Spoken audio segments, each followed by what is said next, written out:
Kira-kira uang para investor global itu larinya kemana sih sekarang? Di saat banyak berita ekonomi kedengerannya suram, ternyata ada sebuah kisah sukses yang luar biasa. Dan itu terjadi di dekat kita banget. Oke, mari kita bedah bareng-bareng. Pertanyaannya simpel, tapi jawabannya, wah, ini bisa ngubah cara kita melihat ekonomi dunia. Jadi, di tengah semua ketidakpastian ini, siapa sih yang justru berhasil narik modal dan jadi primadona? Dan ini dia jawabannya. Coba deh lihat bedanya, jomplang banget kan? Secara global, investasi langsung itu anjlok 11%. Tapi di waktu yang sama, investasi yang masuk ke kawasan ASEAN malah meroket 8,5%.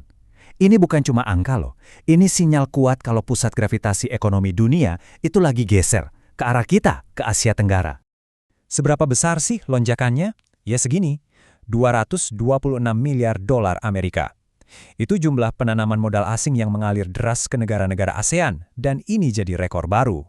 Angka yang benar-benar menempatkan kawasan kita di peta investasi global. Oke, biar kita satu frekuensi nih. Penanaman modal asing atau PMA itu intinya adalah saat modal dari luar negeri masuk buat bangun pabrik, beli perusahaan, atau ya mendanai bisnis di sini. Ini tuh kayak rapor kepercayaan investor terhadap masa depan ekonomi suatu wilayah. Jadi pertanyaannya, kok bisa sih ASEAN jadi satu-satunya yang bersinar terang pas yang lain lagi redup? Nah, di bagian pertama ini, kita bakal cari tahu kenapa kawasan ini jadi begitu menarik buat para investor.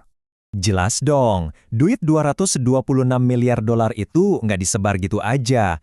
Pasti ada sektor-sektor tertentu yang jadi magnet utamanya. Pertanyaannya sekarang, sektor apa aja sih yang jadi motor penggerak ledakan investasi ini? Sekarang, ayo kita bongkar mesinnya ekonomi ASEAN. Kita bakal lihat komponen-komponen mana aja yang lagi berputar paling kencang dan jadi alasan dibalik kesuksesan ini. Nah, yang seru dari grafik ini tuh ceritanya. Kalau dilihat sekilas, yang warna ungu, keuangan dan asuransi emang kelihatan paling gede ya, 41%. Tapi, pahlawan sebenarnya dari lonjakan ini ada di potongan yang biru muda, manufaktur. Disinilah dinamika yang sesungguhnya terjadi. Dan kalau kita fokus ke manufaktur, angkanya benar-benar bikin kaget. Pertumbuhan PMA di sektor ini cuma dalam setahun naik 147%. Ini bukan sekedar tumbuh, ini namanya meledak. Sesuatu yang besar sedang dibangun di kawasan kita. Slide ini nunjukin dengan jelas banget ledakannya ada di mana aja. Coba lihat industri-industri kunci ini. Investasi di semikonduktor lompat 6 kali lipat. Gila kan? Otomotif naik 2 kali lipat. Ini bukti nyata kalau ASEAN lagi bertransformasi jadi pusat produksi dunia. Cuma pakaian jadi yang sedikit turun, ini nunjukin ada pergeseran ke industri yang teknologinya lebih tinggi. Oke. Data dan grafik itu penting. Tapi kadang, sebuah contoh nyata bisa cerita jauh lebih banyak. Yuk kita geser dari angka-angka makro ke sebuah kisah sukses yang bisa kita lihat langsung. Kita ambil satu contoh ya, raksasa otomotif, Toyota. Apa yang mereka lakukan di Indonesia, itu kayak versi mininya dari tren besar yang lagi kita omongin. Ini bukti konkret dari mesin manufaktur yang lagi ngebut.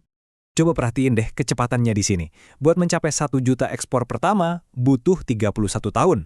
Tapi buat nambah 1 juta lagi, cuma butuh 4 tahun. Dan untuk juta ketiga, prediksinya cuma butuh 3 tahun. Kecepatan yang makin gila ini nunjukin kalau kapasitas dan kepercayaan diri manufaktur di kawasan ini lagi tumbuh secara eksponensial.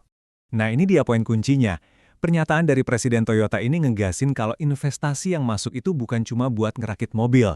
Mereka udah lihat Indonesia dan juga ASEAN sebagai pusat inovasi, pusat riset dan pengembangan atau R&D untuk pasar global. Ini lompatan nilai yang penting banget. Sukses kayak gini tuh nggak datang dari langit. Ini bukan kebetulan atau hoki. Di baliknya, ada pondasi kebijakan dan strategi yang memang sengaja dirancang untuk menjadikan ASEAN pemain kunci di rantai pasok global. Di bagian ini kita bakal kupas tuntas resep rahasianya. Kebijakan apa aja sih yang udah diterapin bareng-bareng sama negara-negara ASEAN sampai bisa menciptakan lingkungan yang sesubur ini buat investasi manufaktur?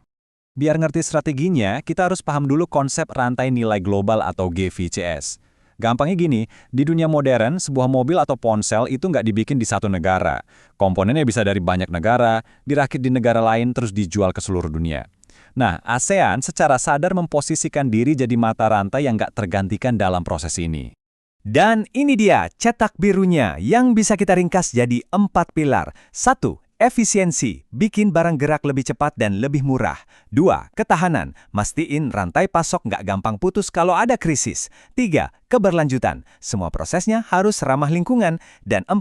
Inklusivitas, mastiin usaha kecil juga ikut merasakan manfaatnya. Dan ini bukan cuma wacana loh. Lihat hasilnya, hampir semua tarif perdagangan antar negara ASEAN itu udah dihapus jadi 0%. Terus ada sistem digital namanya ASEAN Single Window yang udah memproses 1,4 miliar dokumen, bikin arus barang jadi super lancar. Ini semua langkah nyata yang membuahkan hasil. Tentu saja, gambaran ini nggak akan lengkap kalau kita nggak ngintip ke depan. Momentum yang ada sekarang ini emang kuat banget, tapi bukan berarti jalan di depan itu bakal mulus tanpa hambatan. Betul, perjalanannya nggak gampang. ASEAN masih punya banyak PR, misalnya kesenjangan infrastruktur antar negara, atau kurangnya tenaga ahli di bidang teknologi tinggi. Belum lagi tantangan logistik yang rumit dan ketegangan geopolitik global yang bisa berpengaruh. Menyamakan standar produk di seluruh kawasan juga bukan hal sepele.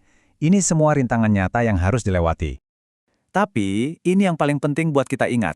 Meskipun ada tantangan-tantangan tadi, pondasi yang udah dibangun ASEAN, yaitu pasar yang terintegrasi, kerjasama regional yang solid, dan dinamika industrinya, itu kuat banget. Ini yang bikin kita punya alasan besar untuk optimis ke depannya. Jadi, kita tutup pembahasan kita kali ini dengan sebuah pertanyaan besar. Di saat peta ekonomi global lagi digambar ulang dan jalur-jalur perdagangan baru lagi dibentuk, apa yang kita saksikan di ASEAN ini adalah lahirnya pabrik dunia untuk generasi berikutnya? Kalau melihat semua data yang ada, jawabannya kayaknya mengarah ke iya.